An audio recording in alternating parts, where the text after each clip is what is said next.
শ্রীরামকৃষ্ণ কথামৃতের সবচাইতে সরস ভাব সম্প্রসারণ হলো সঞ্জীব চট্টোপাধ্যায়ের পরম পদকমলে প্রবন্ধগুলি। আজকে পাঠ করছি ১৬তম পর্ব, অংশে অংশে মিলে পূর্ণ। ঠাকুর সংসার করতে বারণ করেননি। সর্বত্যাগী সন্ন্যাসী যদি হতে না পারো তাহলে ভজন করো, কিন্তু সংসার করবে বিদ্যারূপিণী স্ত্রীর সঙ্গে। সংসার দুর্গে বসে সস্ত্রীক সাধন স্ত্রীর সঙ্গে। সংসার মায়া, স্ত্রীও মায়া, কিন্তু তারও প্রকারভেদ আছে। ঠাকুর ব্যাখ্যা করছেন, মায়া দুই প্রকার, বিদ্যা এবং অবিদ্যা। তার মধ্যে বিদ্যা মায়া দুই প্রকার, বিবেক এবং বৈরাগ্য। এই বিদ্যা মায়া আশ্রয় করে জীব ভগবানের শরণাপন্ন হয়। ঠাকুর কেন বিবাহ করলেন? কি প্রয়োজন ছিল তার? অবশ্যই লোকশিক্ষার জন্যে। শত সন্ন্যাসী যেমন আছেন, কোটি গৃহীও তেমনি আছেন। সংসার নরকে কে তাঁদের পথ দেখাবেন? ঠাকুর ছিলেন গৃহীর গুরু। অদ্বৈত গুরু তোতাপুরী সুন্দর ব্যাখ্যা দিয়ে গেছেন, স্ত্রী নিকটে থাকিলেও যাহার ত্যাগ, বৈরাগ্য, বিবেক, বিজ্ঞান সর্বতোভাবে অক্ষুণ্ণ থাকে, সে ব্যক্তি যথার্থ ব্রহ্মে প্রতিষ্ঠিত হইয়াছে। স্ত্রী পুরুষ উভয়কেই যিনি সমভাবে আত্মা বলিয়া সর্বক্ষণ দৃষ্টি ও তদনুরূপ ব্যবহার করিতে পারেন, তাহারই যথার্থ ব্রহ্মবিজ্ঞান লাভ হইয়াছে। স্ত্রী পুরুষে ভেদদৃষ্টি সম্পন্ন অপর সকলে সাধক হইলেও ব্রহ্মবিজ্ঞান হইতে বহু দূরে রহিয়াছে। ঠাকুর নিজে বললেন, কে বলেছে সংসারে থেকে ভগবান লাভ হয় না? মুনি ঋষিদের অনেকেই তো সংসারী ছিলেন, তাঁদেরও তো ব্রহ্মজ্ঞান হয়েছে। তবে বে থা করবার আগে মনটা ১৬ আনা যখন নিজের হাতে থাকে, তখন একচোট ভগবানের ভজন করে নিতে হয়, তাহলে পরে অতটা গোলমাতে না। হাতে তেল মেখে কাঁটাল ভাঙলে যেমন হাতে আঠা লাগে না, ঠিক সেই মতো। তবে মন মুখ এক করে তাকে ডাকতে হয়। ভাবের ঘরে চুরি হলে কিছুই হবে না। মাথায় বোঝা নিয়েও যে ভগবানের স্মরণ মনন করেন, সে তো বীর ভক্ত। সংসারে থেকে ভগবানের আরাধনা ঠিক সব সাধনার মতো। সবের ওপর বসে সাধন করার সময় মাঝে মাঝে তার মুখে জল ছোলা দিতে হয়, নইলে সাধকের ঘাড় ভেঙে দেবে। পরিবারবর্গের খাবার জোগাড়টা আগে করে দিতে হয়। ঘরে চাল নেই শুনলে বাসনার ভাব কোথায় উড়ে যায়। কিন্তু মাঝে মাঝে সংসার ছেড়ে অন্তত কিছুদিনের মতো ভগবত আরাধনা না করলে তাঁর উপর নির্ভর আসে না, তেমন রস পায় না। ঠাকুর শুধু ভক্তি বললেন না, বললেন নির্ভর। নির্ভর ভক্তিরও ঊর্ধ্বে, একেবারে ঝাঁপিয়ে পড়া বুকে। শ্রীমা থাকতেন দক্ষিণেশ্বরে, নহবতে। দক্ষিণেশ্বরে প্রথম আসার পর কয়েক মাস সারাদিন নহবতে থেকে সংসারের কাজকর্ম সেরে রাত্রিতে তিনি ঠাকুরের ঘরে তাঁর শয্যায় শয়নের অনুমতি পেয়েছিলেন। একদিন ঠাকুর তাকে পরীক্ষা করলেন, কি গো, তুমি কি আমায় সংসার পথে টেনে নিতে এসেছো? মা সঙ্গে সঙ্গে বললেন, না, আমি তোমাকে সংসার পথে কেন টানতে যাব? তোমার ইষ্টপথেই সাহায্য করতে এসেছি। মা কেমন করে এমন কথা বলেছিলেন? ঠাকুর জানতেন ওর নাম সারদা ও সরস্বতী। একদিন ঠাকুরের পদ সংবাহন করতে করতে মা ঠাকুরকে জিজ্ঞেস করলেন, আমাকে তোমার কি মনে হয়? ঠাকুর বললেন, যে মা মন্দিরে আছেন, তিনি এই শরীরের জন্ম দিয়েছেন ও সম্প্রতি নহবতে বাস করছেন, এবং তিনি এখন আমার পদসেবা করছেন।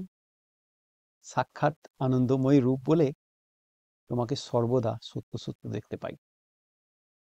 মা প্রথম দক্ষিণেশ্বরে আসছেন, এলো বেহুশ জ্বর, পড়ে আছেন ভূমিশয্যায় চটিতে। মা কালী তাকে দর্শন দিয়ে বললেন, তুমি দক্ষিণেশ্বরে যাবে বই কি, ভালো হয়ে সেখানে যাবে, তাকে দেখবে, তোমার জন্যই তো তাকে সেখানে আটকে রেখেছি। সবই মা ভবতারিণীর খেলা। তিনি জানতেন রামকৃষ্ণ সম্ভাবিতকে, জানতেন সারদা সম্ভাবনাকে। তিনি জানতেন রামকৃষ্ণ স্বল্পায়ু, যে লীলা অবতীর্ণ হবে তাকে ঘিরে, তাঁর অবর্তমানে কে তা ধারণ করবে, কে প্রবাহিত করবে সেই বিচিত্র ঐশ্বরিক লীলা তরঙ্গ? করবেন সারদা। তিনি হবেন মা সারদা। মা ভবতারিণী নিজেই তো ঠাকুরের ইষ্টপথের সহায় হতে পারতেন, তিনিই তো সব। মা সারদার কি প্রয়োজন ছিল?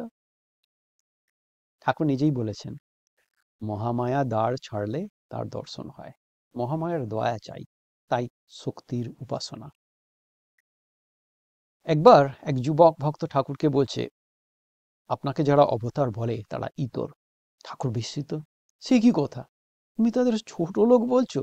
তাদের না হয় চিনতেই ভুল হয়েছে, ভক্তির আতিশয্যে বলে ফেলেছে অবতার। যুবকটি সক্রোধে বললে, আপনি অবতার নন, আপনি স্বয়ং সাক্ষাৎ শিব। সচল শিব ঠাকুর রামকৃষ্ণ, সচল কালী মা সারদা। ঠাকুর এসেছিলেন আপনি আচরি ধর্ম অপরে শেখাতে। তিনি দেখলেন দ্বার পরিগ্রহ ভগবান লাভের অন্তরায় হয় না। সনাতন মতের আশ্রম মর্যাদা রক্ষায় ভার্যাগ্রহণের বিধান আছে। তিনি নিজেই বলছেন, দশবিধ সংস্কার সম্পন্ন না হলে মনোবৃত্তি পূর্ণতা প্রাপ্ত হয় না, আর পূর্ণতা লাভ না করলে প্রকৃষ্টরূপে ধর্মপ্রবর্তক ও আচার্য হওয়া যায় না। ঠাকুরের বিবাহ সাধারণ মানুষের বিবাহ বিভ্রাট নয়, এ যেন জগতের মাতা পিতা গৌরী শঙ্করের মিলন। তিনি স্ত্রীকে শ্রী ভগবতীর মূর্তি বিগ্রহ জ্ঞানে ভক্তি পূজা করতেন। বলতেন, সারদা মহাশক্তি স্বরূপিণী, বাগদেবী সরস্বতী। রূপদর্শনে মোহিত হয়ে হীনচেতা মানুষ পাছে অপরাধগ্রস্ত হয়, তাই এবার বাহ্যরূপ লুকিয়ে অন্তরে দিব্যরূপের শয্যা করে এসেছেন। নিত্য সম্বন্ধ বশত আমার শরীর পালনে যুগে যুগে তাঁর আগমন। তিনি আমার চেয়েও বড়, তিনি আমার শক্তি। আমার ভাবরাজ্যের অবতার ঠাকুর বড় ব্যবহারিক ছিলেন। ধর্মজগতের সমস্ত সিদ্ধান্তকে তিনি ফলিত করতে চাইতেন জীবনচর্চায়। তিনি মায়ার নতুন নামকরণ দিলেন, কাম কাঞ্চন। ঠাকুর কাঞ্চন বিজয় করলেন এইভাবে, এক হাতে টাকা, অপর হাতে মাটি। গঙ্গার ধারে বসে বিচার, টাকাতে কি হয়? ঘর, বাড়ি, মান, ঐশ্বর্য হয়। মাটিতেও ঠিক তাই হয়, ভগবান লাভ তো হয় না। টাকা আর মাটি তাহলে একই বস্তু, কাকবিষ্ঠা। টাকা আর মাটি দুটোই জলে যাও, গঙ্গা গর্ভে নিক্ষিপ্ত হলো টাকা আর মাটি। এবার কাম বিজয়, সেই রাতের সেই দিব্য ঘটনা। সারদা ঠাকুরের পাশে একই শয্যায় নিদ্রিতা। ধর্মবিজ্ঞানী অতি সাহসক গবেষক রামকৃষ্ণ নিজের মনকে বসালেন বিচারে। মন, ইহারই নাম স্ত্রীর শরীর।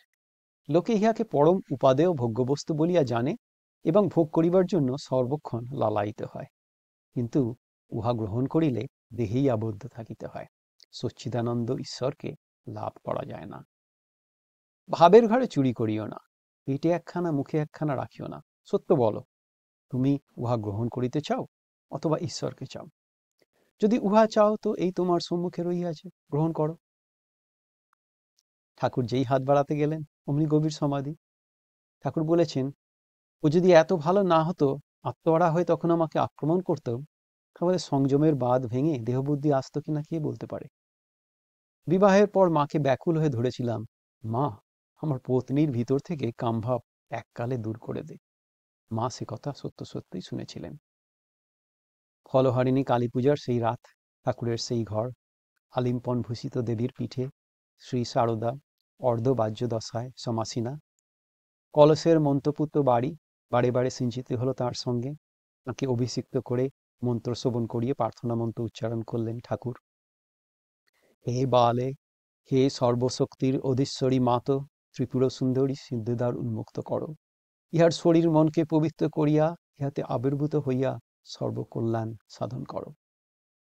শ্রীমাই ঠাকুরের প্রথম ও প্রধান শিষ্যা, আবার শ্রীরামকৃষ্ণের আরাধিতা, দুজনেই সমান, অংশে অংশ মিলে। যাদের ভালো লাগছে তারা শুনতে পারেন পরমপদ কমলের প্রথম থেকে পর্ব 15 পর্যন্ত, পঞ্চদশ। আজকে পর্ব 16তম পর্ব। আবার আসবো পরে 17তম পর্ব নিয়ে। আমার মুচকে চ্যানেলটাকে সাবস্ক্রাইব করুন, আমাকে মোটিভেট করে যান, আমার পাশে থাকুন। ভালো থাকবেন সবাই, আবার আসবো।